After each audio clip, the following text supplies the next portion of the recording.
तो यहाँ पे हम लोग देख रहे थे रिएक्शन इंटरमीडिएट। बताओ कोई एक, अब तो प्रॉपर आ रहा है आवाज अभी?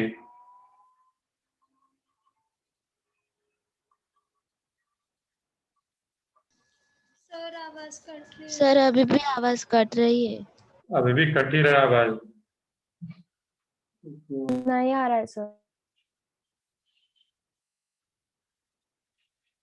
एक मिनट बस।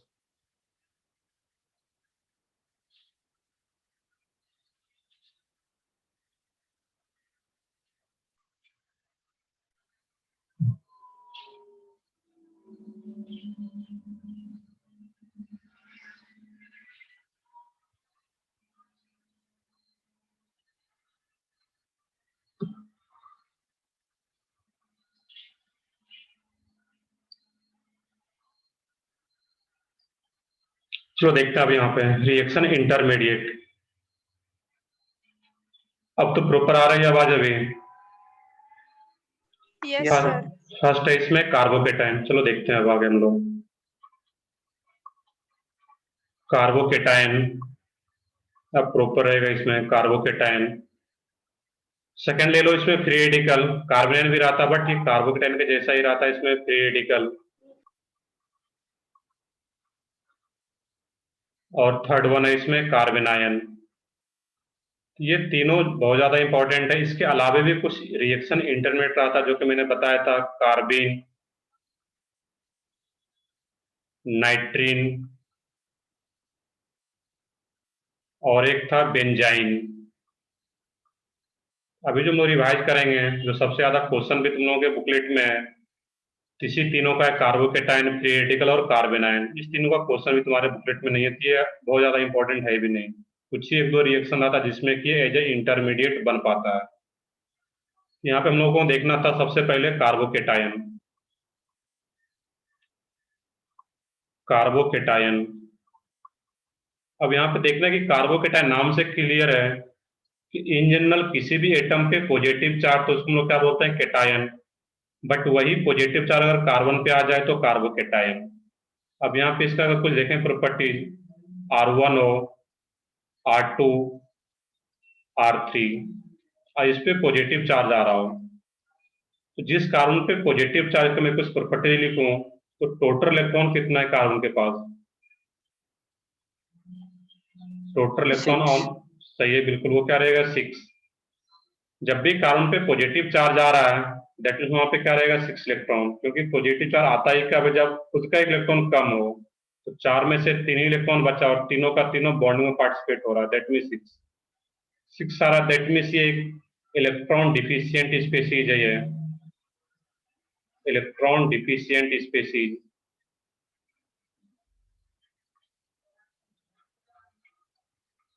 नेक्स्ट है यहाँ पे जिस कार्बन पे पॉजिटिव चार्ज है उसका हाइब्रिडाइजेशन क्या होगा, सोच के बताओ। वहां पे sp2 sp2 सही है सब लोग। अब तो बता सकते हो इसमें तीन ही बॉन्ड है, कोई लोन पेयर नहीं, तो sp2। शेप क्या रहेगा इसका अगर शेप पूछा जाए यहाँ पे? Trigonal planar. सही है बिल्कुल, सब लोगों के सही है। ये क्या रहेगा, ट्राइगोनल प्लेनर। और बॉन्ड एंगल पूछा जाए, इसके बीच का ये जो बॉन्ड एंगल है ये कितना रहेगा? 120। सही है सब लोगों के, ये क्या रहेगा बॉन्ड एंगल 120। इसके अलावा कुछ पॉइंट्स हैं, तो इसमें कोई भी अनपेयर्ड इलेक्ट्रॉन है, जितना भी इलेक्ट्रॉन है सब वो पेयर्ड है। तो जो स्पेसिस रहता है वो कैसा रहेगा, डायमैग्नेटिक। तो कोई भी कार्बोकेटाइन आता है उसका ये प्रॉपर्टीज रहेगा, यहाँ पे है। नेक्स्ट यहाँ पे इंपॉर्टेंट इसका प्रॉपर्टीज देखें, कार्बोकेटाइन का रीअरेंजमेंट भी पॉसिबल है। यहाँ पे बस एक पॉइंट लिख लेना था, rearrangement possible.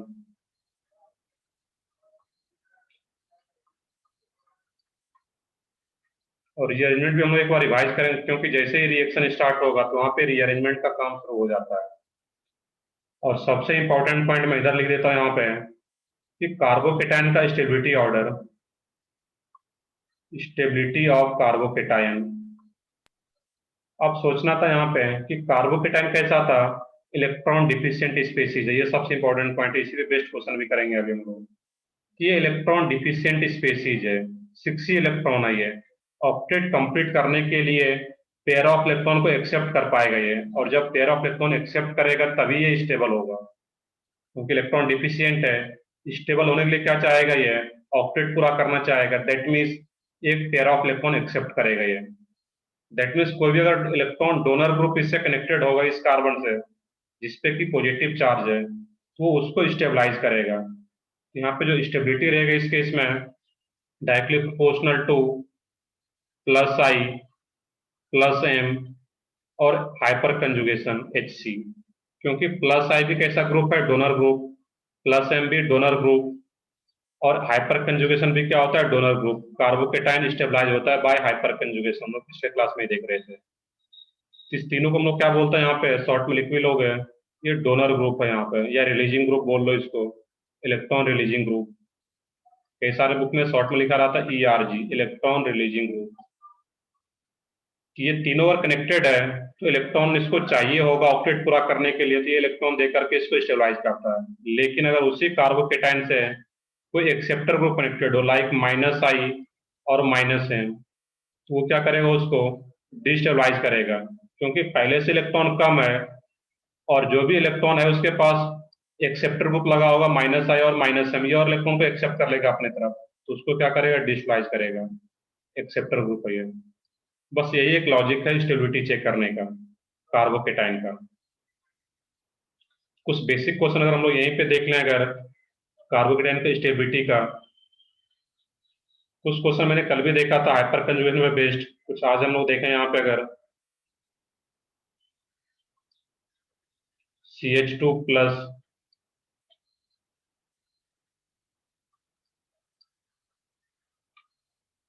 CH positive charge CH3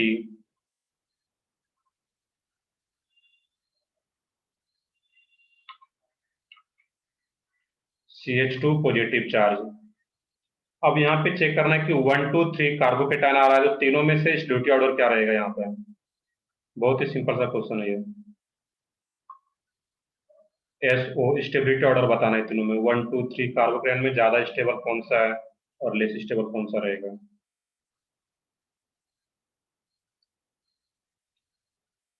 2 1 3 सही है सब लोगों के।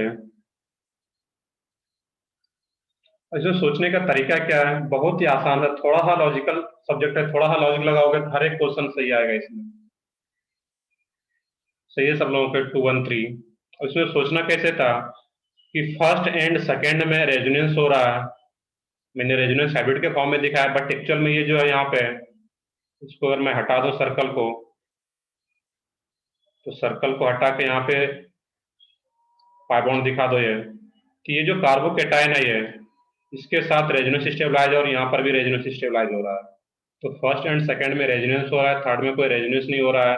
दैट मीन्स ये क्या होगा, यहाँ पे फर्स्ट एंड सेकंड ज्यादा स्टेबल होगा as compare to third. First and second में कैसे कंपेयर करेंगे कि यहाँ पे कोई हाइपर कंजुगेबल हाइड्रोजन नहीं आ रहा है कार्बोकेटाइन के रेस्पेक्ट में, इस पॉजिटिव चार्ज के रेस्पेक्ट में, बट यहाँ पे 3 हाइपर कंजुगेबल हाइड्रोजन भी अल्फा CH भी 3। दैट मीन्स सेकंड सबसे ज्यादा स्टेबल, रेजोनेंस के साथ साथ हाइपर कंजुगेशन भी, उसके बाद फर्स्ट, और थर्ड में तो कोई रेजोनेंस ही नहीं हो रहा, दैट मीन्स ये सबसे लास्ट में। नेक्स्ट क्वेश्चन इसी टाइप से सोचना, यहाँ पे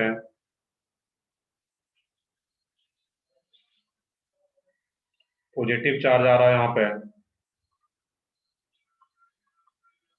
यहाँ पे भी पॉजिटिव चार्ज हो,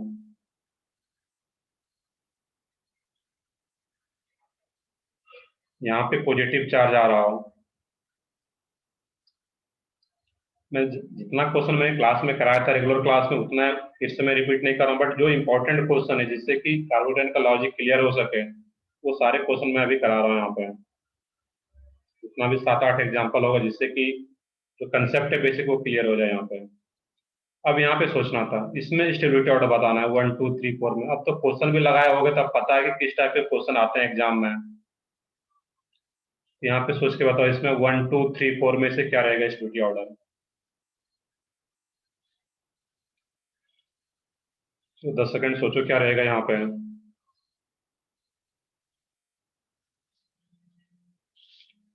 1 2 3 4 सही है, रुद्राक्ष के सलोनी के सबके सही आ रहे हैं, 1 2 3 4 सही है। इसमें लॉजिक क्या लगाना था? सही है सब लोगों के इसमें।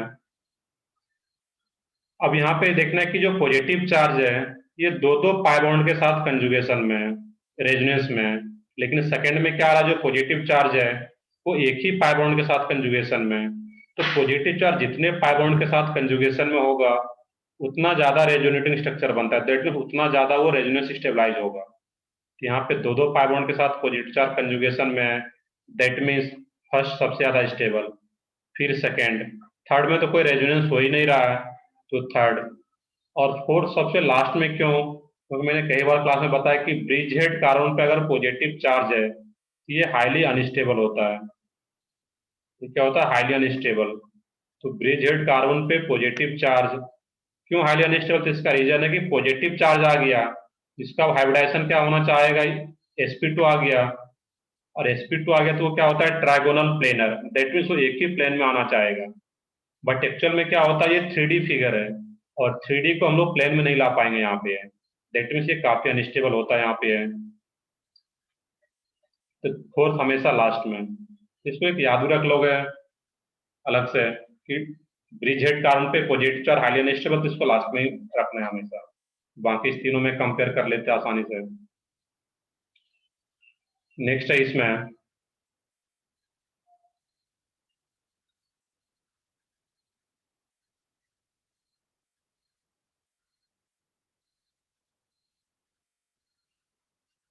नेक्स्ट क्वेश्चन यहाँ पे है,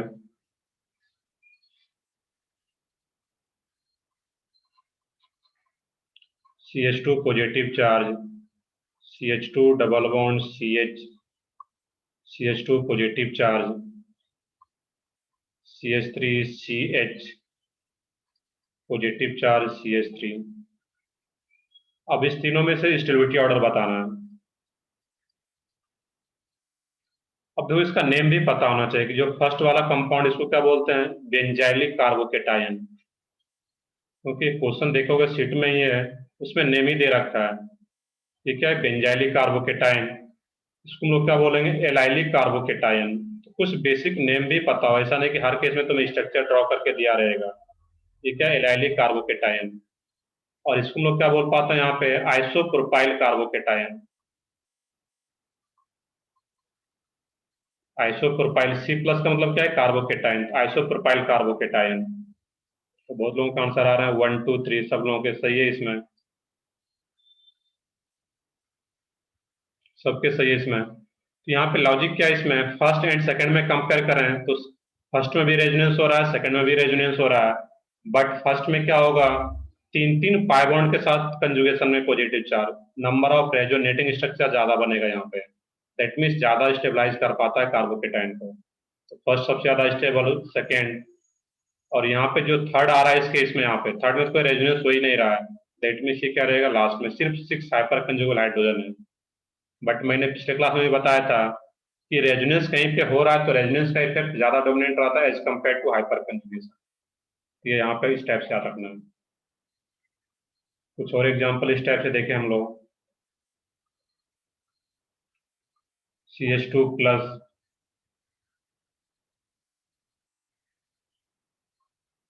CH2 प्लस CH3,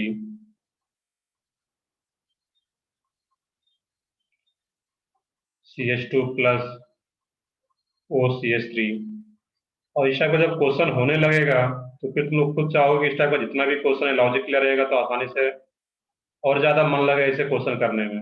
और थोड़ा सा अगर लॉजिक क्लियर नहीं है तो फिर दिक्कत जाता है, और एक बार क्लियर हो गया तो फिर पूरा ऑर्गेनिक में तुम्हारा इंटरेस्ट आना शुरू हो जाता है। NO2, CH2 प्लस, ऊपर सेम ही है, नीचे से डिफरेंस Cl है। इसमें स्टेबिलिटी ऑर्डर बताना है यहाँ पे। सोचो 10 सेकंड सोचो क्या रहेगा यहाँ पे।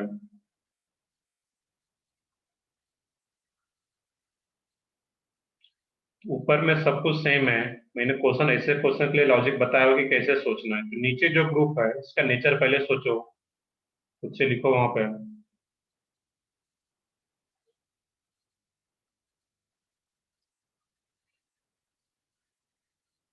32154 सही है। इसमें स्नेहा के, देवकी के भी सही आ रहा है।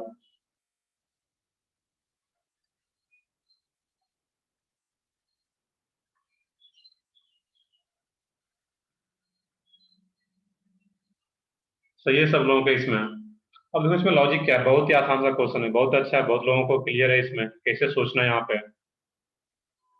अब देखो यहाँ पे करना क्या था, तो OCH3 है, तो सबसे पहले CH3 की बात करें तो ये CH3 आ रहा है, तो ये किस नेचर का ग्रुप होगा, तो ये plus I as well as hyperconjugation. इसके रेस्पेक्ट में अगर आर्थो और पैरा पे है तो HC का इफेक्ट लगाता है हाइपर कंजुगेशन। कैसे लगाता है हम लोग क्लास में किए हुए थे। OCH3 है, इसके रेस्पेक्ट में पैरा पे है या आर्थो पे आता, और फर्स्ट एटम पे लोन पेयर आ रहा है, दैट मीन्स ये क्या होगा यहाँ पे प्लस है। NO2 N double bond O coordinate bond हो, तो फर्स्ट एटम पे डबल बॉन्ड आ रहा है, that means minus M। Plus M के लिए क्या होना चाहिए था, लोन पेयर और नेगेटिव चार्ज, तो यहाँ पे लोन पेयर आ रहा है, यहाँ पे डबल बॉन्ड आ रहा है तो माइनस M, आर्थो और पैरा पे है माइनस M, और ये क्लोरीन किसी भी पोजिशन पे हो कि हमेशा इसका डोमिनेंट इफेक्ट कौन सा रहता है, माइनस आई। अब जैसे ये नेचर पता चल गया तो यहाँ पे ये डोनर ग्रुप है, ये डोनर ग्रुप है, बट प्लस M से अगर स्टेबलाइज हो रहा है तो वो सबसे ज्यादा स्टेबल। तो सबसे पहले कौन सा आ जाएगा यहाँ पे, थर्ड, देन सेकेंड। फर्स्ट तो बीच में रहेगा, उसमें कोई ग्रुप ही नहीं है, ना तो डोनर ग्रुप ना तो एक्सेप्टर ग्रुप। फिर अब 5 और 4 में देखें तो 5 में ये माइनस आई और माइनस M, तो माइनस प्लस M से ज्यादा इलेक्ट्रॉन डोनेट भी करता है और माइनस M से ज्यादा इलेक्ट्रॉन एक्सेप्ट भी करेगा अपने तरफ, दैट मीन्स ये ज्यादा डिस्प्लाइज करेगा इसको। दैट मीन्स फिफ्थ पहले रहेगा स्टिविटी में और फोर्थ सबसे लास्ट में। तो सबसे पहले इस ग्रुप का नेचर पता करना और उसके बाद फिर सोचना है क्या रहेगा order. Next question,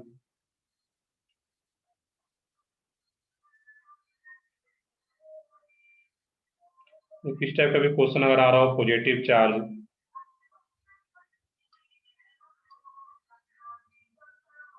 positive charge आ रहा हो यहाँ पे, पॉजिटिव चार्ज। अब यहाँ पे स्टिविटी ऑर्डर सोचना है, थोड़ा डिफरेंट क्वेश्चन है ये। 1 2 3 4 सोचो इसमें भी।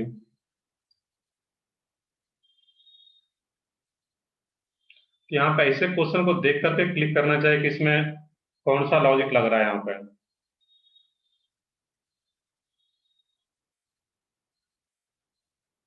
तो सोचो इसमें, प्रथम इसके 1 2 3 4, और लोग बताओ इसमें क्या रहेगा। सही है वैसे, देखो इसमें लॉजिक क्या था यहाँ पे।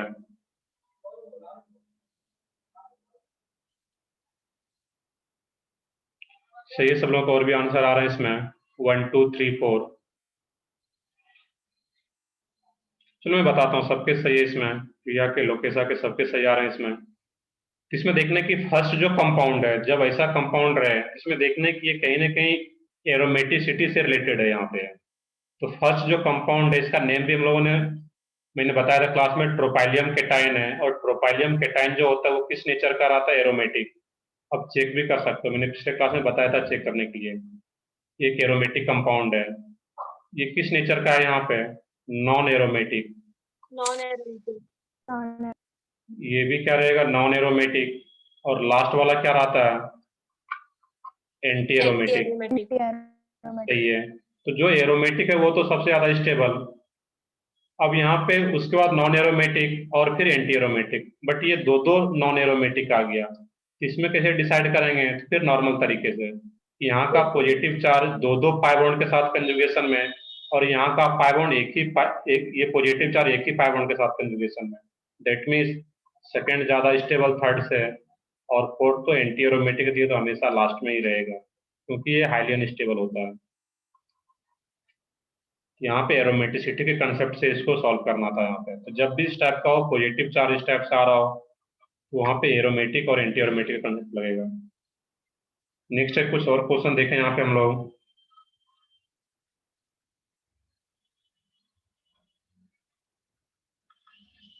तो इसमें जो लोग नोट करना चाह रहे हो इसमें नोट भी करते जा सकते हैं यहाँ पे। नेक्स्ट है इसमें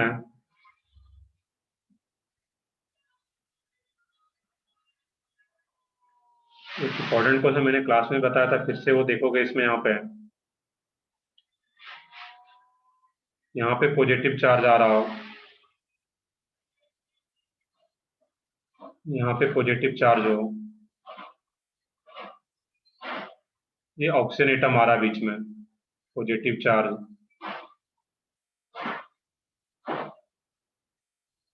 इस चारों में स्टेबिलिटी ऑर्डर क्या रहेगा यहाँ पे?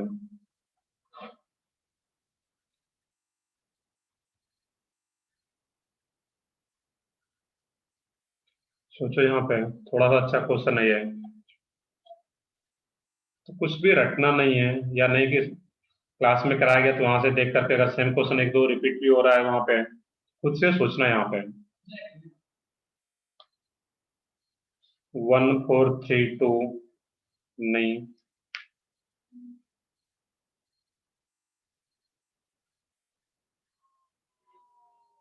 2143। चलो देखते हैं क्या रहेगा यहाँ पे, क्योंकि ऐसे क्वेश्चन जब आते हैं तो जनरली गलती करते हैं बच्चे वहां पे। सबके अलग अलग आंसर आ रहे हैं इसमें, यहाँ पे किसी के 3421 2341।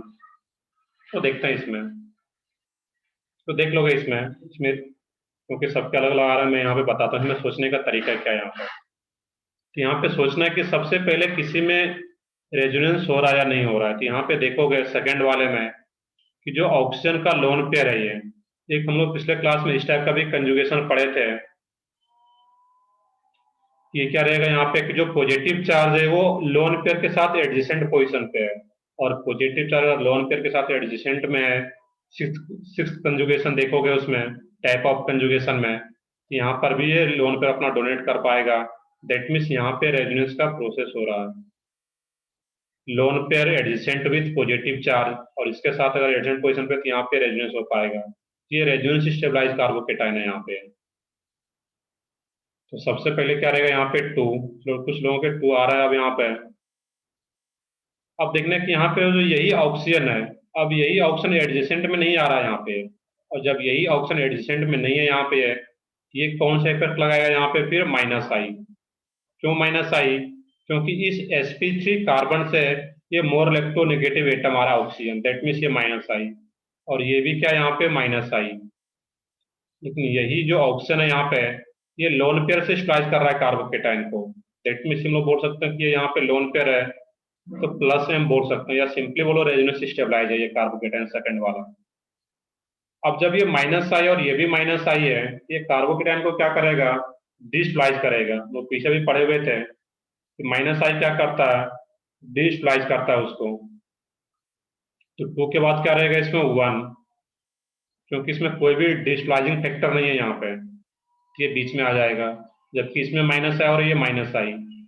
अब सोचना कि 3 एंड 4 में ऑर्डर क्या रहेगा, कि ये भी माइनस आई और ये भी माइनस आई। तुम लोग एक इंपॉर्टेंट पॉइंट पढ़े थे कि इंडक्टिव इफेक्ट कैसा इफेक्ट होता है? Distance dependent.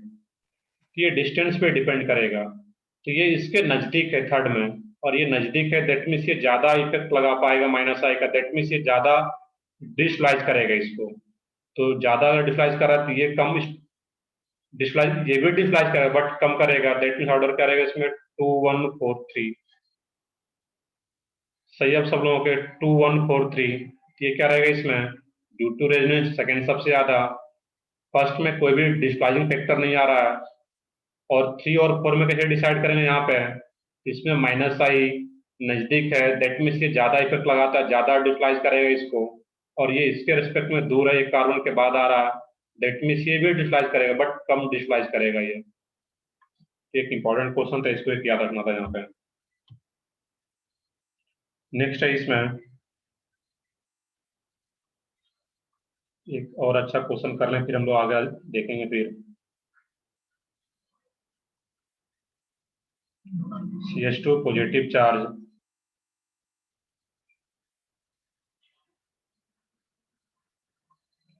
CH2 positive charge, NO2, CH2 positive charge, NO2 CH2 positive charge NO2। अब यहाँ पे ये भी एक अच्छा क्वेश्चन है, सब लोग सोच के बताओगे इसमें स्टेबिलिटी ऑर्डर क्या रहेगा।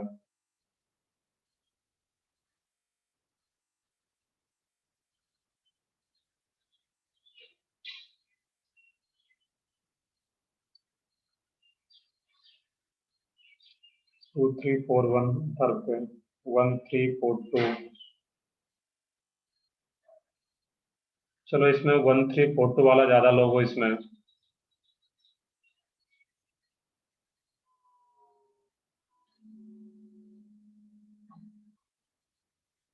देखते हैं ये सेम क्वेश्चन देखोगे, इसमें ये सेम क्वेश्चन क्लास में कराया गया है, बट खुद से सोच के बताओगे यहाँ पे। ऐसा नहीं कि वहां से अगर सेम क्वेश्चन हो सकता है कि सेम क्वेश्चन हो, तो वहां पे सोचना है इसमें कि कैसे आ रहा होगा ये। तो सबसे पहले लॉजिक सोचते हैं यहाँ पे।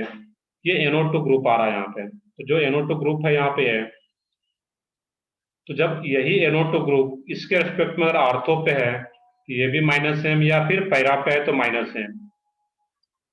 क्यों माइनस एम? क्योंकि N डबल बॉन्ड है, तो फर्स्ट एटम पे डबल बॉन्ड है, बेंजीन के रेस्पेक्ट में तो क्या है, माइनस एम, और ये भी माइनस एम।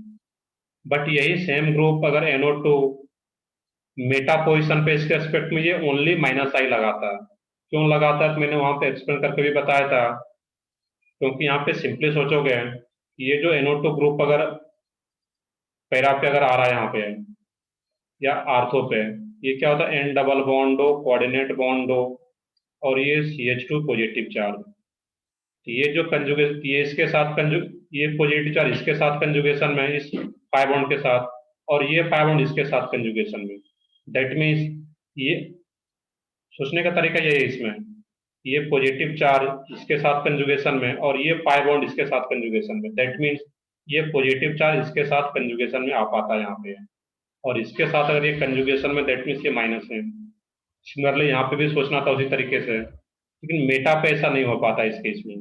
मेटा वाले में सोचोगे अगर यहाँ पे, इंपॉर्टेंट क्वेश्चन है, मैं यहाँ पे अगर बता दूं इस तरीके से, 5 बॉन्ड इस टाइप से आ रहा है, CH2 positive charge, N double bond हो, कोऑर्डिनेट बॉन्ड हो। अब ये 5 बॉन्ड किसके साथ कंजुगेशन में है, इसके साथ। ये जो 5 बॉन्ड आ रहा है यहाँ पे, ये इसके साथ कंजुगेशन में। अब ये 5 बॉन्ड इसके साथ कंजुगेशन में आ रहा है, तो ये 5 बॉन्ड इसके साथ कंजुगेशन में नहीं है यहाँ पे, और ये 5 बॉन्ड पॉजिटिव चार्ज के साथ कंजुगेशन में नहीं आ रहा है। दैट मीन लोग बोलेंगे कि ये जो NO2 है, ये भी इसके साथ, इस पॉजिटिव चार्ज के साथ कंजुगेशन में नहीं आ पाता जब मेटा पे होता है वो। दैट मीन्स कंजुगेशन में ये सिर्फ और सिर्फ मेटा पे क्या लगाता है, माइनस आई, जबकि आर्थो और पैरा पे NO2 का जो N डबल बॉन्ड O है, वो कंजुगेशन में आ पाता है पॉजिटिव चार्ज के साथ। ये तो सोचने का तरीका है, बाकी हम लोग एग्जाम में इतना नहीं सोचेंगे। डायरेक्टली याद रखना है कि आर्थो पैरा पे है तो माइनस एम, और मेटा पे है तो माइनस आई। जो भी लग रहा है तो तीनों क्या होता है, डिस्लॉजिंग फैक्टर है, डिस्लॉज ही करेगा वहां पे। दैट मीन सबसे ज्यादा फर्स्ट रहेगा, एक्सेप्टर ग्रुप है। अब ये माइनस आई और ये माइनस एम, तो माइनस आई क्या होता है, कम पावरफुल बोल सकते हैं यहाँ पे as compare to minus M. तो थर्ड अभी भी क्या रहेगा यहाँ पे, ज्यादा स्टेबल है एज कम्पेयर टू 2 एंड 4। अब 2 एंड 4 में कैसे डिसाइड करते हैं, ये भी माइनस एम, ये भी माइनस एम। तो 2 एंड 4 में डिसाइड करने के लिए कुछ, अब हम लोग माइनस एम तो दोनों जगह बराबर लगता है, वो डिस्टेंस पे डिपेंड नहीं करता है। तो उसके लिए बाद में हम लोग क्या हेल्प लेते हैं यहाँ पे, माइनस आई का, क्योंकि कुछ अमाउंट में ये माइनस आई भी लगा रहा होगा यहाँ पे, बट वो बाद में देखते हैं माइनस आई, और ये भी कुछ अमाउंट में माइनस आई लगा रहा होगा। अब यहाँ पे क्या होगा, ये नजदीक है माइनस आई का, अगर देखें तो ये नजदीक है, तो ये ज्यादा डिस्लाइज करेगा इसको। दैट मीन्स 4 तभी भी ज्यादा है और 2 लास्ट में, तो माइनस एम तो देखेंगे ही सबसे पहले, तो माइनस आई बाद में देखेंगे 2 एंड 4 में डिसाइड करने के लिए। इस तरीके से सोचना था यहाँ पे। तो ये हम लोग कार्बोकेटाइन का जो इंपॉर्टेंट सब क्वेश्चन था उसको हम लोग देख रहे थे यहाँ पे। इसमें किन्हीं को कुछ डाउट हो तो वो बता सकते हो यहाँ पे, मैंने पहले भी बताया था, फिर से रिपीट कर रहा हूँ यहाँ पे, क्योंकि दिखने में लगता है कि NO2 यहाँ पर भी है, NO2 यहाँ पर भी है, NO2 यहाँ पर भी है, कि यहाँ पे माइनस एम क्यों लगाता है, तो उसका रीजन मैंने बताया भी, जबकि मेटा पे तो माइनस आई क्यों लगाता है, क्योंकि कंजुगेशन नहीं आ पाता है पॉजिटिव चार्ज से डबल बॉन्ड के साथ। नेक्स्ट है इसमें, और मैंने एक general state order of carbocation भी बताया था, उसको भी देखोगे वहां पे। मैं उसको दोबारा नहीं लिख रहा, general state order of carbocation को। तो नेक्स्ट देखते हैं हम लोग कार्बोकेटाइन रीअरेंजमेंट, जो कि एक इंपॉर्टेंट पार्ट है।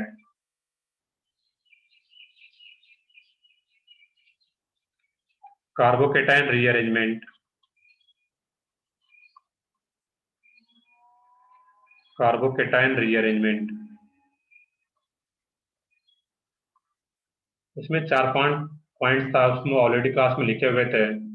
तो सिंपल सा लॉजिक है कि कोई भी कार्बोकेटाइन रीअरेंजमेंट क्यों शो करता है, क्यों उसका रीअरेंजमेंट होता है, तो लेस स्टेबल से मोर स्टेबल कार्बोकेटाइन बनने के लिए। कोई भी है तो वो स्टेबल स्टेबिलिटी गेन करना चाहता है, तो यहाँ पे लेस स्टेबल कोई कार्बोकेटाइन तो वो मोर स्टेबल में अगर जा पा रहा है तो चला जाएगा। अब ये इसका प्रोसेस क्या होता है, यहाँ पे मैं कुछ एग्जांपल मैंने बता रखा था। यहाँ पे देखिए CH3CH, CH3CH2+। अब जो ऑलरेडी स्टेबल कार्बोकेटाइन होगा, उससे ज्यादा अगर आफ्टर रीअरेंजमेंट भी ज्यादा स्टेबल नहीं बन पा रहा तो उसका कोई रीअरेंजमेंट नहीं होगा। अब यहाँ पे चेक करें इस केस में, इसमें अल्फा CH कितना आ रहा है, यहाँ पे हाइपर कंजुगेबल हाइड्रोजन एटम 6 नहीं, ध्यान से देखना है, मैंने कल ही बताया था। 1 सही है, ये क्या इसमें 1 ही है यहाँ पे। कैसे देखते हैं यहाँ पे हम लोग, तो जिस कार्बन पे पॉजिटिव चार्ज है उसके एडजेसेंट वाले कार्बन को देखना है, और वो sp3 हो, बस इतना ही तो करना है। तो जिस कार्बन पे पॉजिटिव चार्ज उसके एडजेसेंट कार्बन को देखना, और उस पे एक हाइड्रोजन यहाँ पे आ रहा है, दैट मीन्स एक ही अल्फा CH है। अब क्या होता है यहाँ पे है, इसके एडजेसेंट में जो कार्बन था, यहाँ पे जो एक H है, इस H को मैं अगर यहाँ पे, अब यहाँ पे H है और ये CH3 है, तो इसमें माइग्रेट करता है। यहाँ पे मैंने बताया था कि रीअरेंजमेंट कैसे होता है, माइग्रेट करता है या शिफ्ट होता है यहाँ पे ग्रुप बाय 1,2 हाइड्राइड शिफ्ट या 1,2 अल्काइल शिफ्ट, इस तरीके से शिफ्टिंग करते हैं। तो इसको 1 और इसको 2 बोल लेते हैं हम लोग यहाँ पे। तो सेकेंड कार्बन का जो एक यहाँ पे एक Hb है और CH3 भी है, but carbon carbon bond strong होता है as compare to carbon hydrogen. यहाँ पे हाइड्रोजन ही माइग्रेट कर जाएगा, और जैसे हाइड्रोजन माइग्रेट करता है तो किस फॉर्म में माइग्रेट करता है, 1,2 हाइड्राइड शिफ्ट। और हाइड्राइड क्या होता है, H-, H- को क्या बोलते हैं हम लोग, हाइड्राइड। और H+ कहीं पे आ रहा है, इसको क्या बोलते हैं हम लोग, प्रोटॉन। प्रोटॉन। सही है, H+ को क्या बोलेंगे हम लोग, प्रोटॉन, क्योंकि इसके पास ना तो कोई इलेक्ट्रॉन है ना तो कोई न्यूट्रॉन है, सिर्फ एक प्रोटॉन H+ के पास, दैट मीन्स हम लोग क्या बोलते हैं, प्रोटॉन। और H- को हाइड्राइड। तो यहाँ पे H- आ रहा है, दैट मीन्स ये जो H है इस कार्बन में कनेक्टेड है, और इस कार्बन का कार्बन हाइड्रोजन बॉन्ड जो है, उस बॉन्ड का दोनों इलेक्ट्रॉन पेयर लेकर के ये इस कार्बन के पास आ जाता है, क्योंकि इसके पास अभी 6 इलेक्ट्रॉन था पहले से। कार्बन हाइड्रोजन बॉन्ड का दोनों इलेक्ट्रॉन लेकर के अगर यहाँ पे आता है, दैट मीन्स इसका ऑक्टेट पूरा हो पाएगा। और जैसे कार्बन हाइड्रोजन का बॉन्ड का इलेक्ट्रॉन लेकर के आ गया ये, अब इस कार्बन पे पॉजिटिव चार्ज डेवलप हो जाएगा वहां पे, CH3, और ये क्या हो जाता है यहाँ पे, CH3। तो मैं फिर से अगर इसको रिड्रॉ करके बताऊं, यहाँ पे CH3, यहाँ का जो एक H था वो H को मैं इधर दिखा देता हूँ यहाँ पे, और ये CH2+।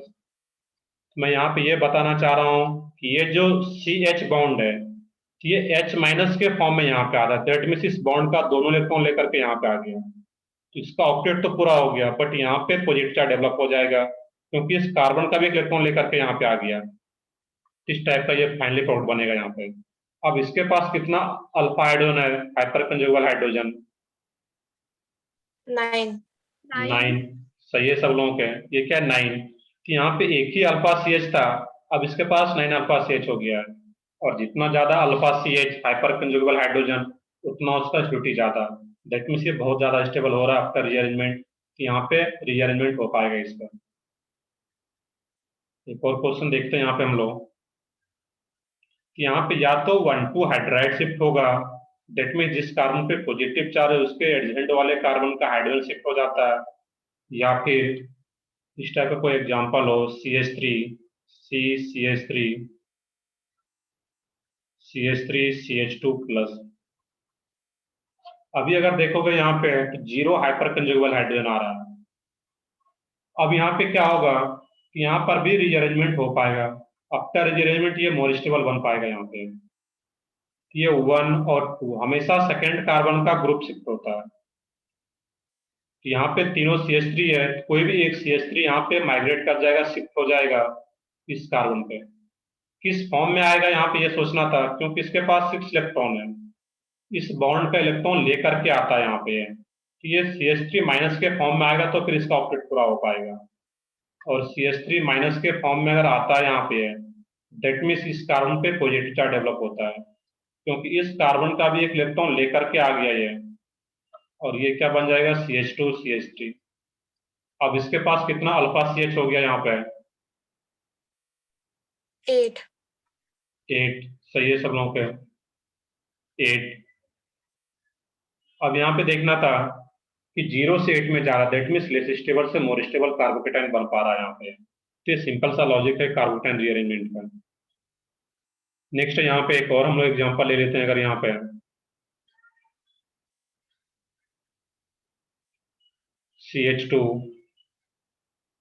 CH2 positive charge. अब देखना कि यहाँ पे कार्बोकेटाइन रीअरेंजमेंट होगा या नहीं होगा। तो यहाँ पे सोचना है कि रीअरेंजमेंट होगा, क्योंकि पॉजिटिव चार्ज अभी बेंजीन के साथ रेजोनेंस में नहीं आ रहा है, सिर्फ 2 हाइपर कंजुगेबल हाइड्रोजन आ रहा है यहाँ पे। यहाँ पे रेजोनेंस में आने के लिए रीअरेंजमेंट होगा। सोचना क्या है इसमें, ये 1 और ये 2, तो सेकेंड कार्बन का जो एक हाइड्रोजन है यहाँ पे है, ये H माइनस के फॉर्म में इस कार्बन पे शिफ्ट हो जाता है। यहाँ पे दो हाइड्रोजन है और फिनाइल ग्रुप है, तो फिनाइल ग्रुप तो शिफ्ट होगा नहीं, जो स्मॉलर एटम है H वही शिफ्ट हो जाता है इजिली। किस फॉर्म में शिफ्ट होगा, हमेशा 1,2 हाइड्राइड। ये क्या होता है 1,2 हाइड्राइड H माइनस के फॉर्म में, और जैसे वो H माइनस के फॉर्म में शिफ्ट होता है वहां पे, अब ये क्या बन जाएगा यहाँ पे CH। अब यहाँ पे पॉजिटिव चार्ज, क्योंकि H माइनस 2 इलेक्ट्रॉन लेकर के बाहर जा रहा है वो, और ये CH3।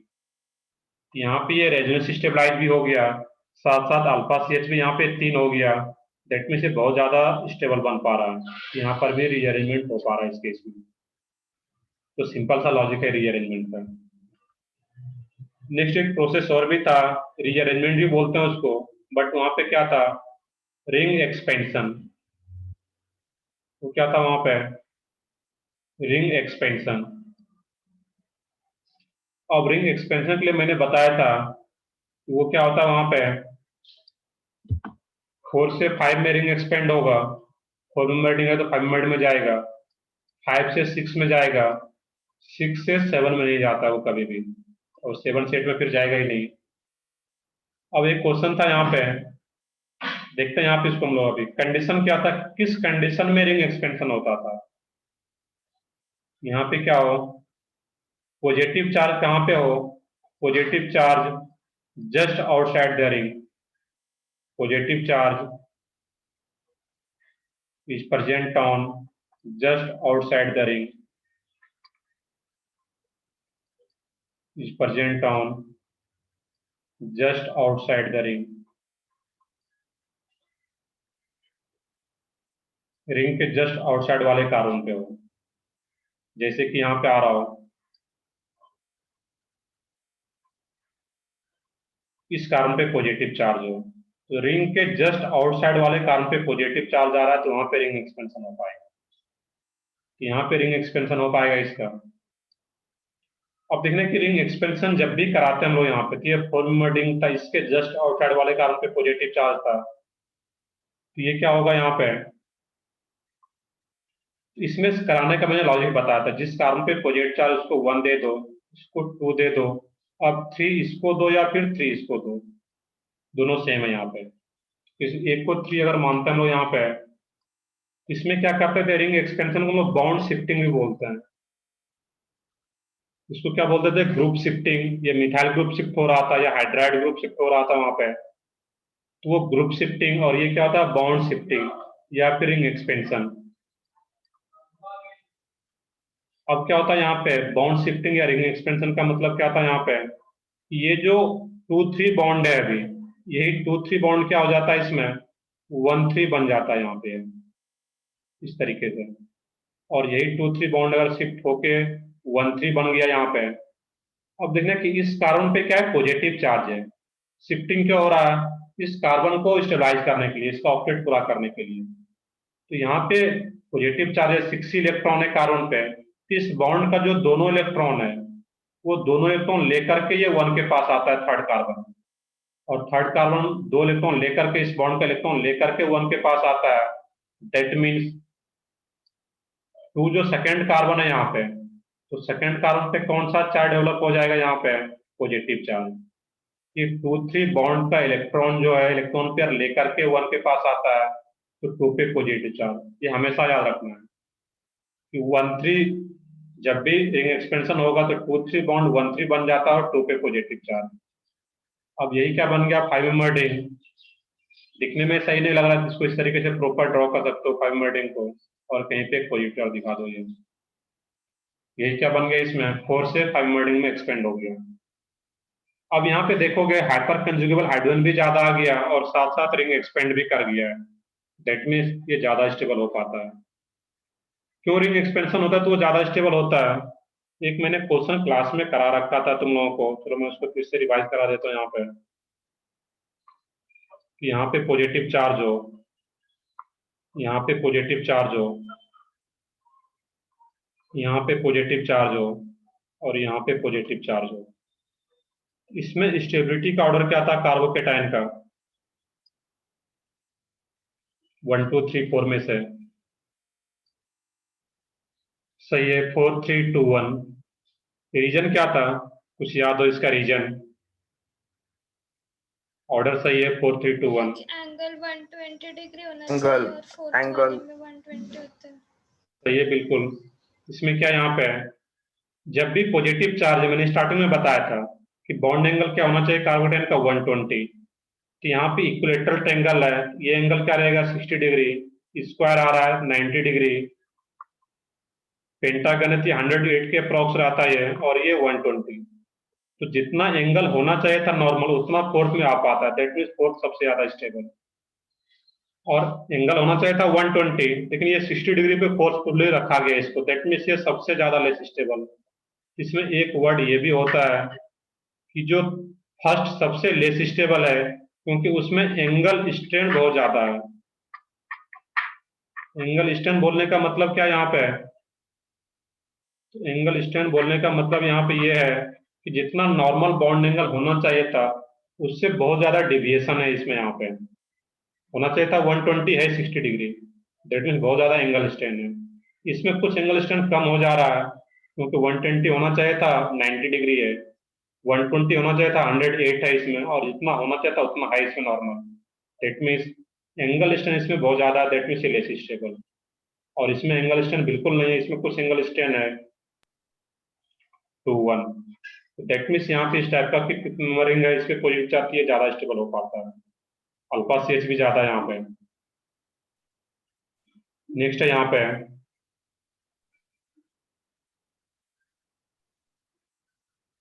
अगर 5 मेंबर का कोई रिंग हो यहाँ पे, नेक्स्ट एग्जांपल में, अब यहाँ भी रिंग के जस्ट आउटसाइड वाले कार्बन पे पॉजिटिव चार्ज हो। यहाँ पे देखना कि किस टाइप से रिंग एक्सपेंशन करा है यहाँ पे हम लोग।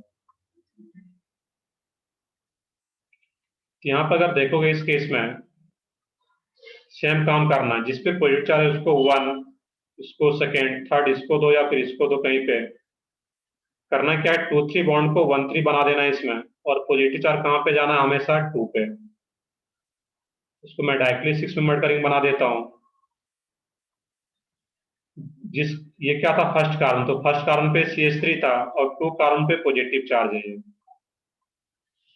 ये रिंग एक्सपेंशन तो हो गया। अब देखने कि ये और भी रीअरेंजमेंट इसका होगा या फिर यही ज्यादा स्टेबल है यहाँ पे।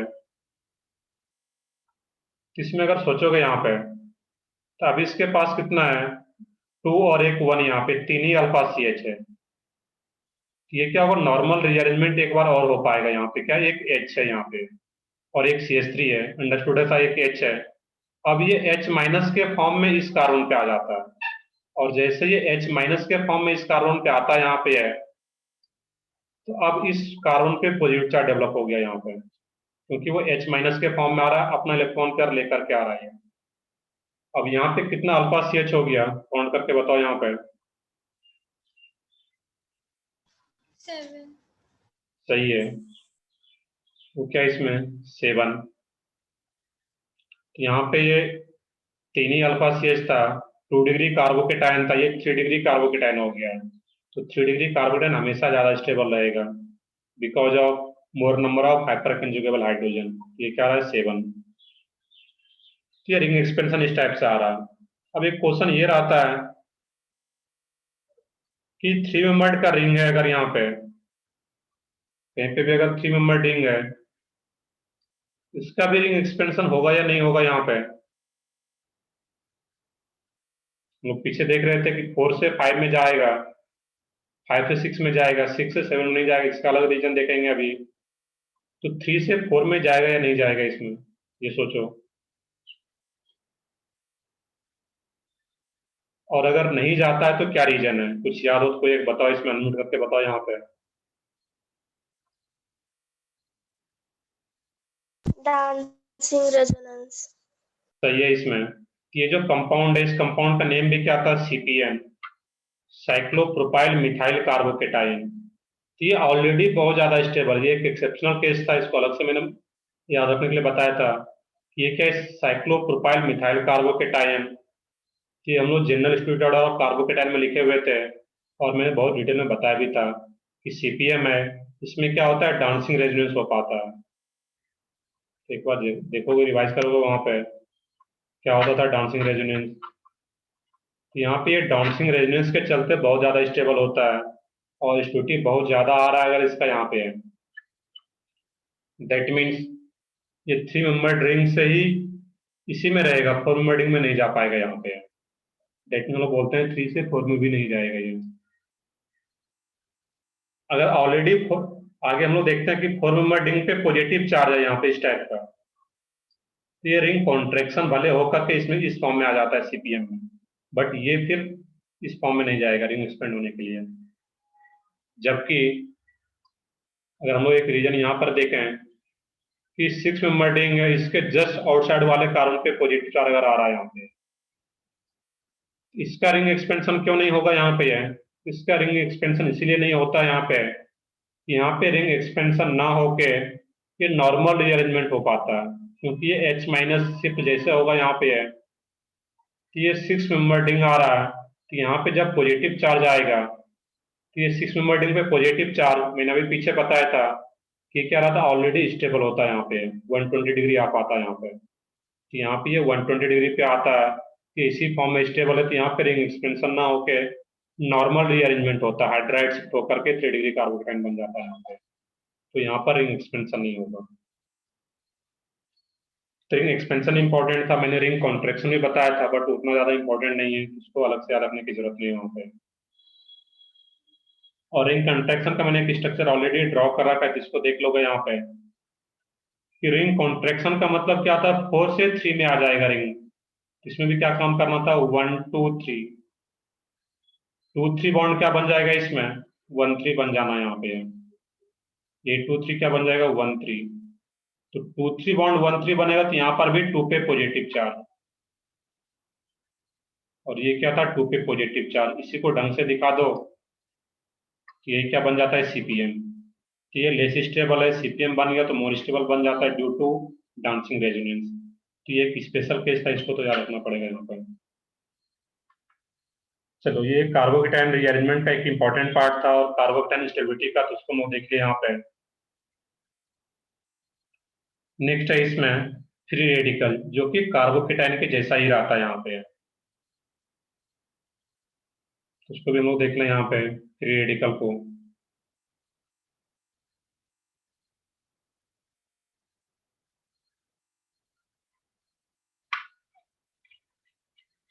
फ्री रेडिकल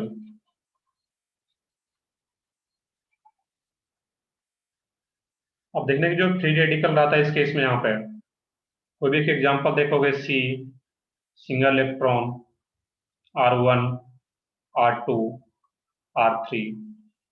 जब भी कार्बन पे एक सिंगल इलेक्ट्रॉन आ रहा हो वो क्या रहता है, फ्री रेडिकल। तो इसका भी कुछ प्रॉपर्टीज देखने अगर हम लोग यहाँ पे, तो जिस कार्बन पे फ्री रेडिकल है उसके पास टोटल इलेक्ट्रॉन कितने हैं वहां पे, 7 7।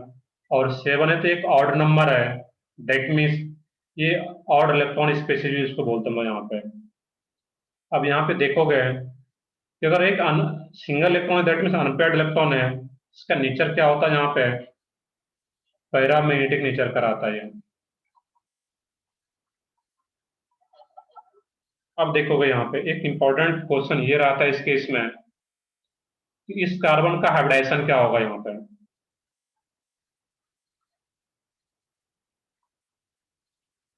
इस कार्बन का हाइब्रिडाइजेशन क्या रहेगा यहाँ पर, sp2 या sp3।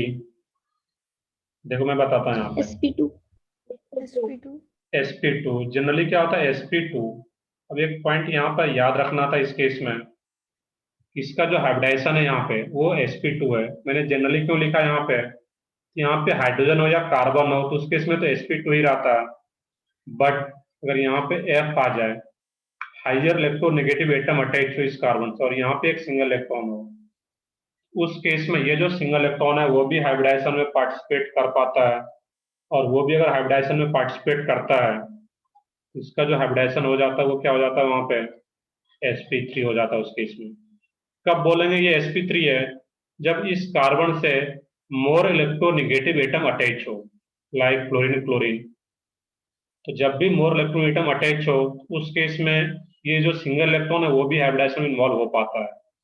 ये बेसिकली एक बॉन्डिंग का क्वेश्चन है, इसको एक याद रखना है यहाँ पे। जब भी फ्री रेडिकल हो, चाहे कार्बन पे हो या दूसरे एटम पे हो, बट जिस एटम पे फ्री रेडिकल है उससे मोर इलेक्ट्रोनेगेटिव एटम कनेक्टेड हो, जो सराउंडिंग एटम है वो मोर इलेक्ट्रोनेगेटिव एटम है, उस केस में वो फ्री रेडिकल भी हाइब्रिडाइजेशन में इन्वॉल्व हो पाता है। दैट मीन्स वो sp3 हो जाएगा वहां पे। और यहाँ पे इसको हम लोग एज्यूम नहीं करते, ये इन्वॉल्व नहीं होता नॉर्मली, तो ये क्या रहेगा, sp2। इसलिए मैंने यहाँ पे जनरली लिखा है, क्योंकि जब मोर इलेक्ट्रॉन एटम होता है तो अलग हो जाता है sp3। नेक्स्ट है इसमें यहाँ पे कि ये किस नेचर का हो जाएगा, पैरामेडिक नेचर का हो जाएगा, इसका कोई रीअरेंजमेंट नहीं होता यहाँ पे। और इसका भी स्टेबिलिटी ऑर्डर देखना है यहाँ पे मेनली, कि फ्री रेडिकल का स्टेबिलिटी ऑर्डर कैसे चेक करेंगे, तो ये भी कैसा है, टोटल इलेक्ट्रॉन 7 ही है।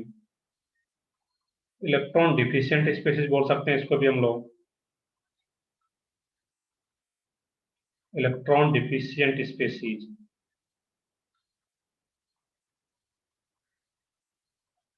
और जब ये इलेक्ट्रॉन डिफिशियंट स्पेसीज है इस केस में यहाँ पे, तो इसको भी स्टेबलाइज करने वाला ग्रुप कौन सा होगा, जो डोनर ग्रुप होगा, that means plus I plus M and hyper conjugation and inversely proportional to minus I और minus M. That means carbocation के जैसा इसको भी चेक करता है यहाँ पर, कुछ भी अलग नहीं है यहाँ पर। चलो कुछ डिफरेंट क्वेश्चन हम लोग कर लेते हैं जो हम लोग पीछे नहीं किए हुए थे। एक सिंपल क्वेश्चन से स्टार्ट करते हैं हम लोग। CH3 CH2 फ्री रेडिकल, ठीक है, और सिंगल इलेक्ट्रॉन एक यहाँ पे,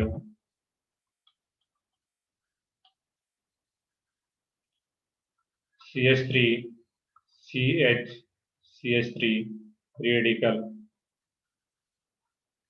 CH3 C free radical CH3 CH3।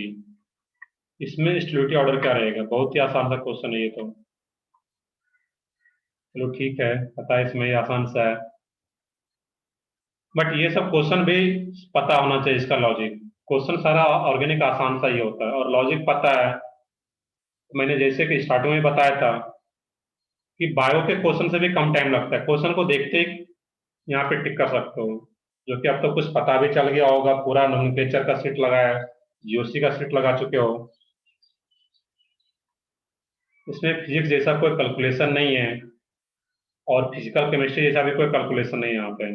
Organic और इनऑर्गेनिक का यही खासियत है, बट इसमें एक ध्यान ये रखना है कि इसको रेगुलर रिवाइज करते रहोगे, और रेगुलर रिवाइज करोगे ये बहुत अच्छा हो जाएगा पूरा सब्जेक्ट।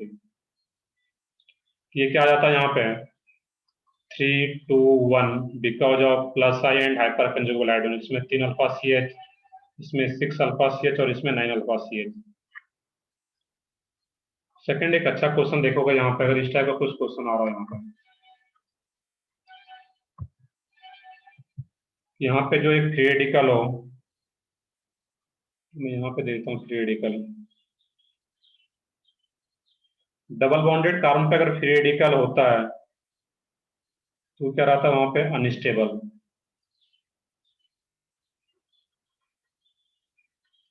यहाँ पे आ रहा हो,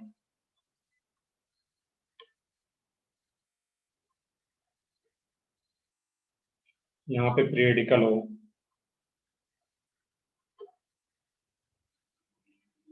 और अब एक यहाँ पे फ्री रेडिकल हो, इसमें 1, 2, 3, 4 में से दिख रहा होगा सिंगल इलेक्ट्रॉन दिखाया जा रहा है फ्री रेडिकल। यहाँ पे से स्टेट ऑर्डर बताना है, सोच के बताओगे हर कोई। अच्छा क्वेश्चन है ये भी।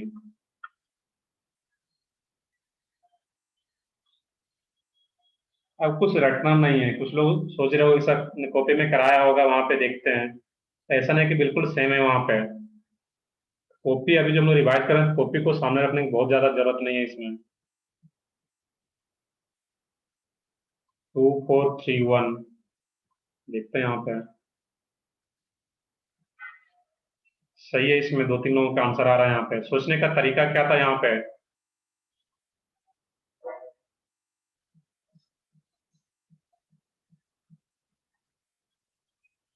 तो बहुत लोगों का आंसर आ रहा है इसमें, सबके आ रहे हैं इसमें 2, 3, 4, 1, किसी का आ रहे हैं 2, 4, 3, 1।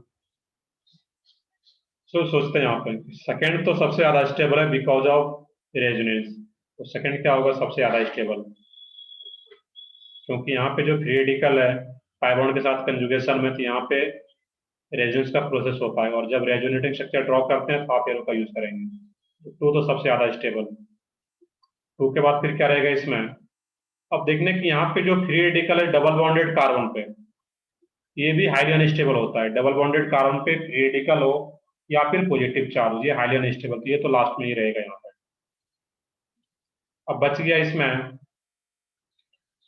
3 एंड 4। 3 एंड 4 में कैसे डिसाइड करें कि यहाँ पे जब यही डबल बॉन्ड कंजुगेशन में नहीं होता है इस फ्री रेडिकल के साथ, तो यही अब क्या इफेक्ट लगाता है, माइनस आई, क्योंकि ये sp3 कार्बन है ये, और ये sp2 कार्बन, और sp2 कार्बन का इलेक्ट्रोनेगेटिविटी का वैल्यू sp3 कार्बन से ज्यादा होता है। दैट मीन्स ये माइनस आई इफेक्ट लगा पाता है यहाँ पे जब कंजुगेशन नहीं है। तो ये क्या हो जाएगा यहाँ पे है, और यहाँ पे कोई भी माइनस आई नहीं लग रखा है, दैट मीन्स 4 ज्यादा स्टेबल होगा, और यहाँ पे माइनस आई लग रखा है, डिस्प्लाइजिंग फैक्टर है यहाँ पे, दैट मीन्स वो लास्ट में। बट ये तो हाईली अनस्टेबल आता है, तो ये सबसे लास्ट में रखना है यहाँ पे। नेक्स्ट है इसमें एक और क्वेश्चन देख लेते हैं यहाँ पे हम लोग फ्री रेडिकल का।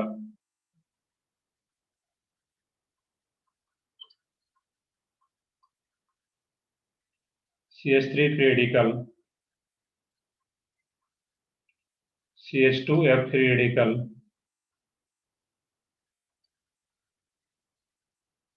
CHF2 free radical.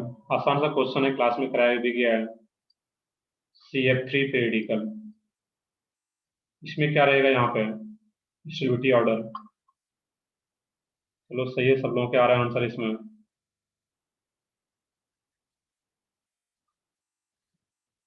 ये तो आसान सा था। इसमें क्या करना, जो क्लोरीन है वो कौन सा इफेक्ट लगाएगा यहाँ पे, माइनस आई, और लास्ट वाले में 3-3 माइनस आई ग्रुप है, 3-3 क्लोरीन है, यहाँ पे 2 ही क्लोरीन, यहाँ पे 1 ही क्लोरीन, और यहाँ पे कोई नहीं है। ऑर्डर क्या रहेगा इसमें, 1, 2, 3, 4। तो कोई भी क्वेश्चन अगर इस टाइप से आता है तब सोच सकते हो वहां पे। नेक्स्ट है इसमें कार्बन आयन। तो कार्बन आयन भी बहुत ज्यादा इंपॉर्टेंट नहीं है। कार्बन आयन का मैं बेसिक लॉजिक बता देता हूँ यहाँ पे, कुछ को सोचने का तरीका क्या है। कार्बन आयन देख लोगे, 5-7 मिनट देख लोगे इसमें, बहुत ज्यादा टाइम नहीं लगेगा इसमें।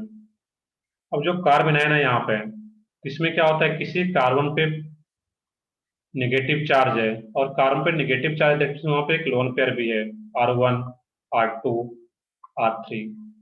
जिस कार्बन पे नेगेटिव चार्ज है उसके पास टोटल इलेक्ट्रॉन कितना है?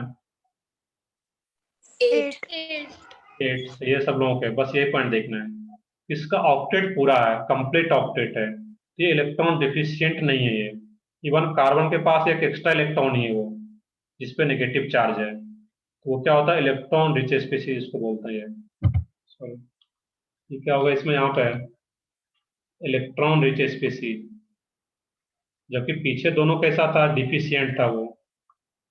और जो इलेक्ट्रॉन डिफिशियंट है वो कैसे स्टेबल होगा? इलेक्ट्रॉन को एक्सेप्ट करके वो डोनर ग्रुप अगर होगा तो स्टेबलाइज करेगा। लेकिन ये ऑलरेडी ऑक्टेट पूरा है, देखेंगे वो पॉइंट अभी आगे हम लोग। हाइब्रिडाइजेशन क्या हो जाएगा कार्बन का? यहाँ पे कंप्लीट sp3। सही है, कंप्लीट लोन पेयर, यहाँ पे कोई कंफ्यूजन नहीं है। 3 सिग्मा बॉन्ड और 1 लोन पेयर तो sp3। इसका शेप क्या होता है? शेप बताओ यहाँ पे। पिरामिडल। सही है, 3 सिग्मा बॉन्ड और 1 लोन पेयर। वेस्पर थ्योरी से बेसिकली आता है ये क्या रहेगा? Pyramidal shape, pyramidal. तो जो इंपॉर्टेंट पॉइंट है उस पर आते हैं। इसका जो स्टेबिलिटी ऑर्डर रहेगा कार्बन आयन का, तो यहाँ पे ऑलरेडी ऑक्टेट पूरा इलेक्ट्रॉन रिच स्पीसीज है, तो ये और भी इलेक्ट्रॉन लेना नहीं चाहेगा। इलेक्ट्रॉन अगर दिया जाएगा तो ये अनस्टेबल हो जाएगा वहां पे। तो ये कब स्टेबलाइज होता है? Stability order directly proportional to -I-M। को अगर एक्सेप्टर ग्रुप होगा तो वो इस कार्बन आयन को स्टेबलाइज करता है। कार्बोकेटायन का जस्ट उल्टा, कोई एक्सेप्टर ग्रुप होगा, इलेक्ट्रॉन विड्रॉइंग नेचर का ग्रुप होगा तो वो इसको स्टेबलाइज करता है। और कोई अगर डोनेटिंग नेचर का ग्रुप होगा लाइक +I, +M और hyper conjugation, even hyper conjugation होता भी नहीं डायरेक्टली, बट बेंजीन के एस्पेक्ट में देख सकते हैं। तो यहाँ पे क्या होगा? ये डोनर ग्रुप इसको डिस्टलाइज करेगा यहाँ पर। बस इसमें एक पॉइंट याद रखना है कार्बन आयन में, -I-M एक्सेप्टर ग्रुप है तो स्टेबलाइज करता है इसको, और +I+M हाइपर कंजुगेशन क्या करेगा? इसको डिस्टलाइज करेगा यहाँ पे। बाकी इसका एक बेसिक क्वेश्चन मैं करा देता हूँ यहाँ पे। CH3- CH3 CH2- CH3 CH3- और एक लास्ट में और आ रहा, तो इसमें ऑर्डर क्या रहेगा? Stability order.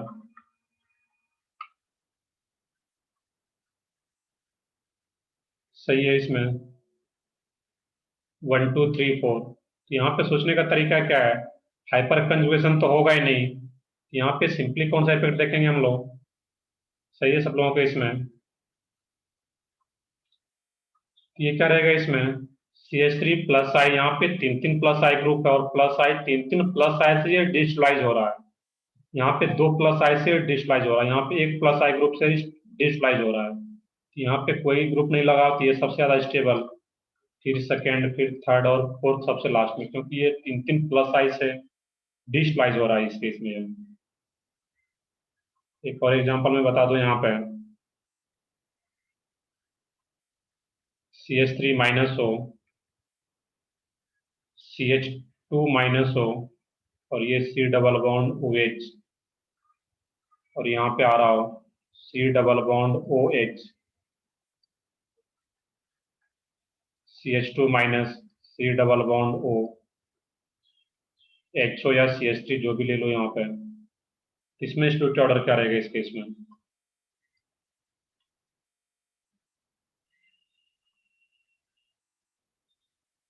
सोचो यहाँ पे। 3 2 1। सही है, प्रथमेश के और लोगों के आ रहे हैं इसमें। यहाँ पे क्या रहेगा? यहाँ पे जो C डबल बॉन्ड O है, कि इस एनाइन को ये भी -M है और ये भी -M है, तो दो -M से ये एनाइन स्टेबलाइज हो रहा है। यहाँ पे इधर भी इलेक्ट्रॉन देगा, इधर भी इलेक्ट्रॉन देगा, इधर भी एक्सेप्टर ग्रुप लगा हुआ है, इधर भी एक्सेप्टर ग्रुप लगा हुआ है। दैट मीन्स 3 सबसे ज्यादा स्टेबल। फिर यहाँ पे एक्सेप्टर ग्रुप लगा हुआ है -M, और 1 में कोई भी एक्सेप्टर ग्रुप नहीं लगा हुआ है, तो ये सबसे लास्ट में। एक लास्ट क्वेश्चन मैं करा देता हूँ यहाँ पे, उसका फिर नेक्स्ट क्लास में देखेंगे इसको। CH3 CH2- CH2 double bond CH- HC triple bond C-। इसमें क्या रहेगा स्टेबिलिटी ऑर्डर विथ रीजन, बताओ यहाँ पे।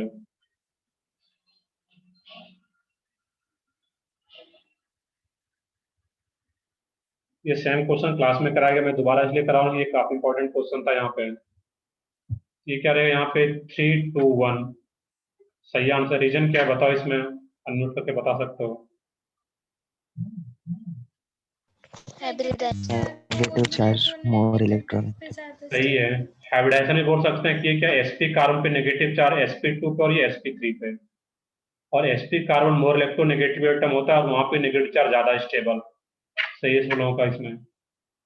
तो क्लास नोट्स जो हम लोगों ने उस टाइम पढ़ा था बहुत अच्छे से बनाया था, तो इसको जितना ज्यादा रिवाइज करोगे उतना अच्छा होता चला जाएगा पूरा ऑर्गेनिक की, अगर ये पार्ट अच्छा हो गया। चलो ठीक है, इसमें फिर हम लोग आगे करते हैं इसमें नेक्स्ट क्लास में इसमें।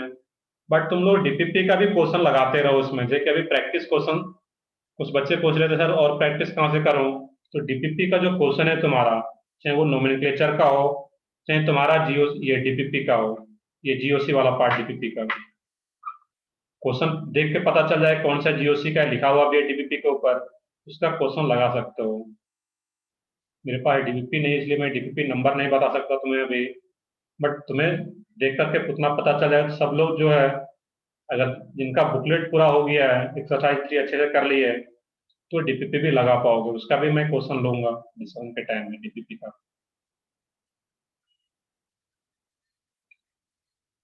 चलो ठीक है, बिल्कुल कुछ लोगों के डाउट्स थे, मैं देखता हूँ यहाँ पे। बाकी ये सेशन एंड हो गया है, एक दो लोगों ने मुझे व्हाट्सएप पे कुछ क्वेश्चन भेजे था, उसका मैं डाउट अभी लेता हूँ। बाकी जिनका सेकंड क्लास है वो जा सकते हो। बिल्कुल मैं लिंक शेयर कर दूंगा वहां पे, देखोगे वहां पे चैनल पे जाकर के देख भी पाओगे। वैसे जो लोग अच्छे से पढ़ रखे हो, यहाँ पे हम लोग बहुत कम एग्जांपल लिए हुए हैं। जो लोग अच्छे से पढ़ रखे हो तो फिर यहाँ की जरूरत नहीं है, जो क्लास अटेंड किए थे उस टाइम का, फिर लेक्चर नोट्स ही रिवाइज करो फिर। चलो देखते हैं फिर यहाँ पे हम लोग। एक क्वेश्चन था यहाँ पे,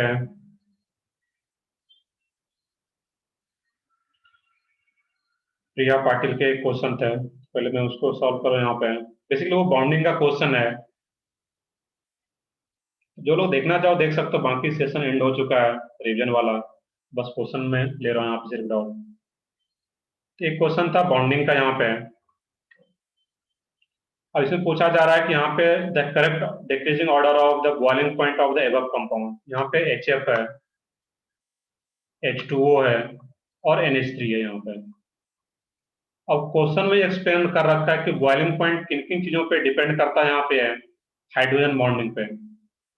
हाइड्रोजन बॉन्डिंग क्वेश्चन पूरा अगर पढ़ोगे, the boiling point of such compound depend to a large extent on the strength of hydrogen bond and number of hydrogen bond. दो चीजों पे डिपेंड करता है। तो यहाँ पे HF है, तो कहीं पे H और फ्लोरीन के साथ अगर H बॉन्डिंग बन रहा है यहाँ पे, फ्लोरीन के केस में बनेगा, यहाँ पे HF है ये। अब अगर यहाँ पे HF के बीच में आ रहा है और यहाँ पे OH यहाँ पे लोन पेयर आ रहा है इसमें, और इसका जो H होगा यहाँ पे फिर दूसरे वाटर मॉलिक्यूल के साथ, तो यहाँ पे जो ऑर्डर आता है दो चीजों पे डिपेंड करता है। सिर्फ स्ट्रेंथ ऑफ H बॉन्डिंग देखें तो स्ट्रेंथ ऑफ H बॉन्डिंग सबसे ज्यादा किस में होगा, HF में, क्योंकि मोर इलेक्ट्रोनेगेटिव एटम है फ्लोरीन, तो स्ट्रेंथ ऑफ H बॉन्ड सबसे ज्यादा HF में, फिर HO में, और फिर क्या रहेगा NH3 में। तो सिर्फ स्ट्रेंथ ऑफ H बॉन्डिंग के बेसिस पे देखें तो HF का सबसे ज्यादा, फिर वाटर और NH3। बट एक पॉइंट ये भी क्लास में कराया गया होगा हाइड्रोजन बॉन्डिंग के टाइम में, एक वाटर मॉलिक्यूल कितने हाइड्रोजन बॉन्ड बना सकता है, कुछ याद हो इसमें। एक water molecule maximum 4 hydrogen bond से 4 वाटर मॉलिक्यूल से एसोसिएटेड होता है। देखिए एक यहाँ पे दिखा रहे थे, एक ये भी हाइड्रोजन, ये भी वाटर मॉलिक्यूल से एसोसिएटेड होता है, और ये भी जो ऑक्सीजन का लोन पेयर है यहाँ पे HOH, यहाँ पे क्या रहता है partial positive charge partial negative charge है। तो यहाँ भी और एक लोन पेयर और भी है, यहाँ पे है ये H। एक वाटर मॉलिक्यूल 4 हाइड्रोजन बॉन्ड से 4 डिफरेंट वाटर मॉलिक्यूल से एसोसिएटेड आता है। तो स्ट्रेंथ ऑफ एच बॉन्ड तो एच एफ का ज्यादा है, but number of hydrogen bonds पर मोलिक्यूल ये वाटर का ज्यादा हो जाता है, क्योंकि एच एफ जो है फिर एक ही और एक ये दूसरे के साथ बना पाता है एच और एफ, और एक ये एच जो है, तो यहाँ पे मैं प्रॉपर दिखा दूं, ये एच सिग्मा बॉन्ड ई, और यहाँ पे एक एफ और ये एक एच, यहाँ पे एक एच एफ मॉलिक्यूल 2 ही हाइड्रोजन बॉन्ड बनाता है, और ये एक वाटर मॉलिक्यूल 4 हाइड्रोजन बॉन्ड बना पाता है। तो number of hydrogen bonds water का ज्यादा है, दैट मीन्स वाटर का बॉइलिंग पॉइंट भी ज्यादा होता है एच से।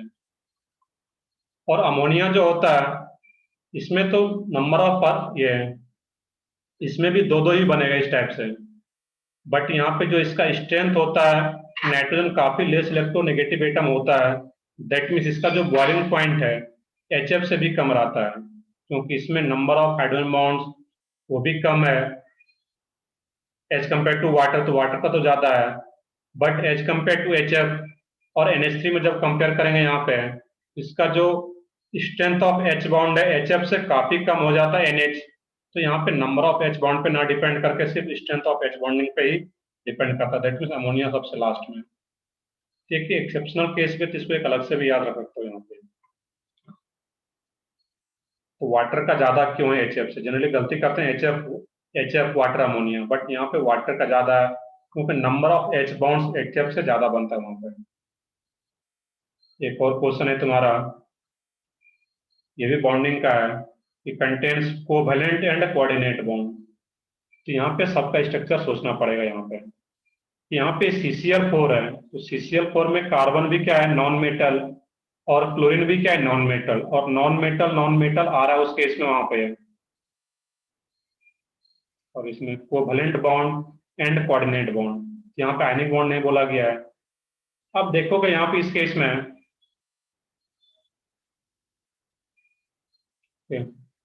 वॉइस कट हो रहा है कुछ यहाँ पे, चलो देखते हैं यहाँ पे कि ये जो लास्ट वाला क्वेश्चन है यहाँ पे है कि किसमें कोऑर्डिनेट बॉन्ड और कोवैलेंट बॉन्ड दोनों रहेगा। यहाँ पे इसमें सोचने का तरीका यहाँ पे ये है कि CCl4 का स्ट्रक्चर तो पता है कि वहां पे क्या होगा, सिर्फ सिग्मा बॉन्ड ही बनता है वहां पे।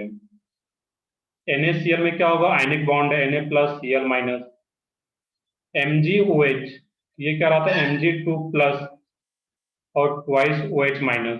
यहाँ पे आयनिक बॉन्ड और OH के बीच में कोवैलेंट बॉन्ड, कोऑर्डिनेट बॉन्ड यहाँ पे नहीं बनता है।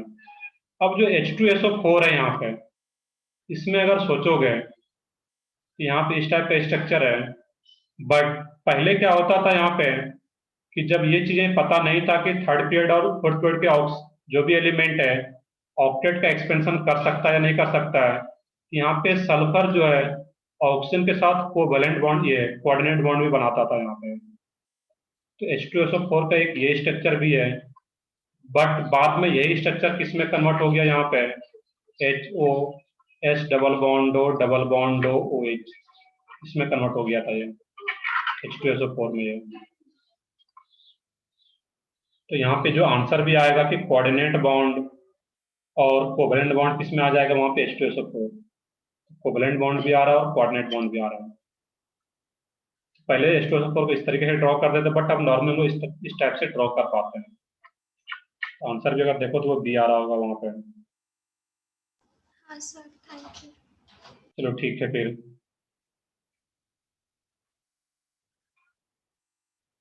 तो कुछ और क्वेश्चन है, मैं उसको देखता हूँ यहाँ पे।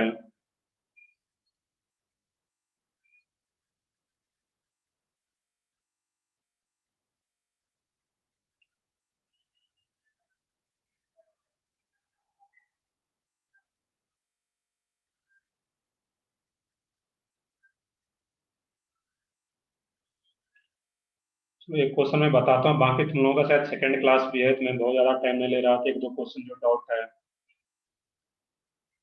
और जब भी डॉट भेजते हो तो उसके साथ कम से कम ये अपना नेम तो लिख करके भेजो, जो कि पता चले कि किनका डाउट है। तो जिनका एक डाउट है, जैसे ऑर्गेनिक का कुछ डाउट है यहाँ पे, चलो शायद ये DPP का डाउट है, तो DPP का डाउट के लिए मैं अलग से एक सेशन रखूंगा तुम लोगों का नेक्स्ट वीक में। ऐसा नहीं कि DPP का सेशन नहीं रहेगा। तो डीपीपी के तुम लोग सॉल्व करते रहो अभी, उसका मैं अलग से सेशन लूंगा तुम लोगों का।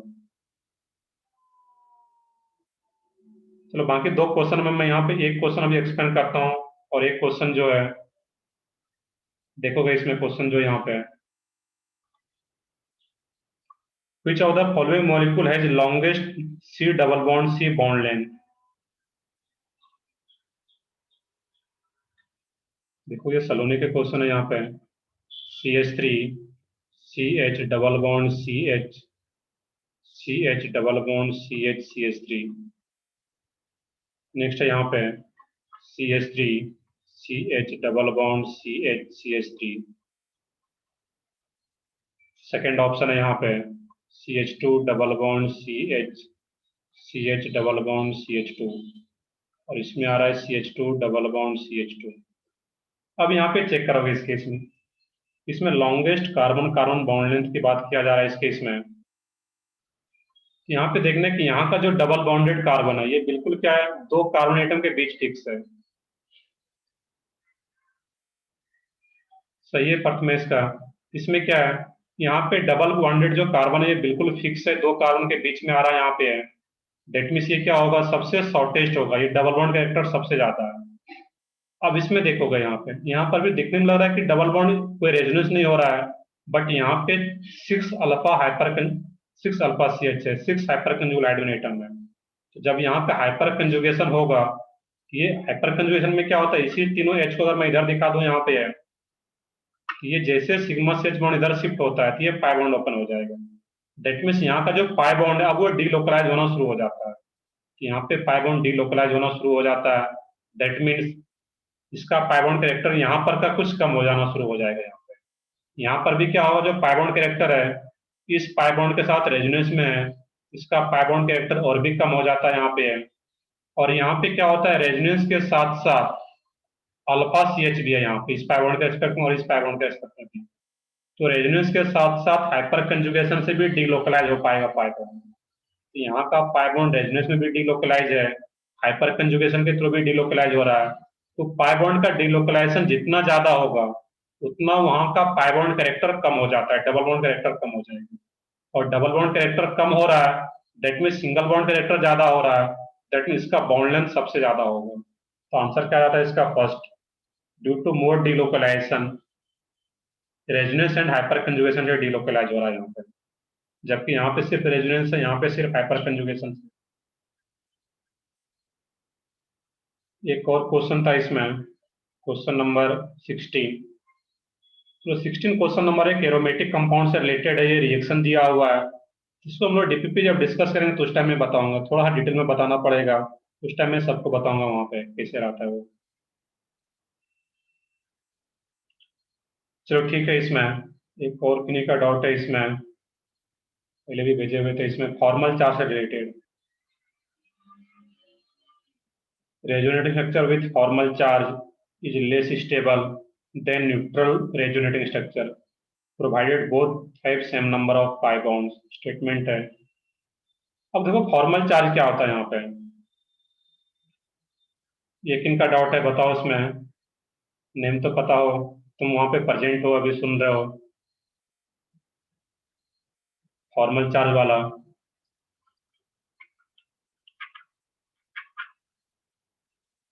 ओके आयुष, तो ठीक है, जब भी ग्रुप पे भी भेजो वहां पे नंबर पे अपना कम से कम नेम तो पता रहे, जबकि जब मैं यहाँ पे बताऊं डाउट तो कम से कम नेम पता हो कि तुम प्रेजेंट हो वहां पे।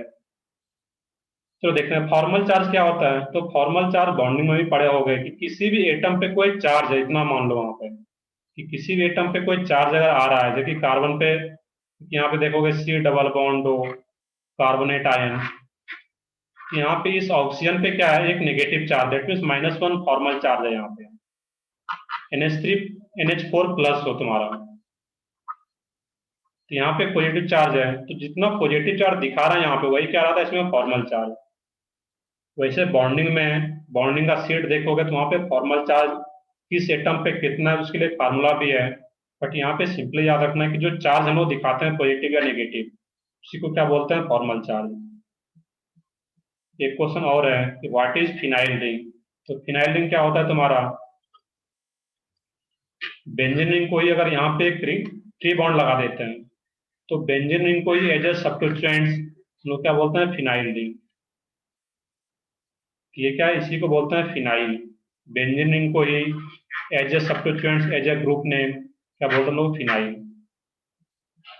एक और डाउट है, if a group like chlorine, fluorine, etc so -I and +M character, then which character should be given preference?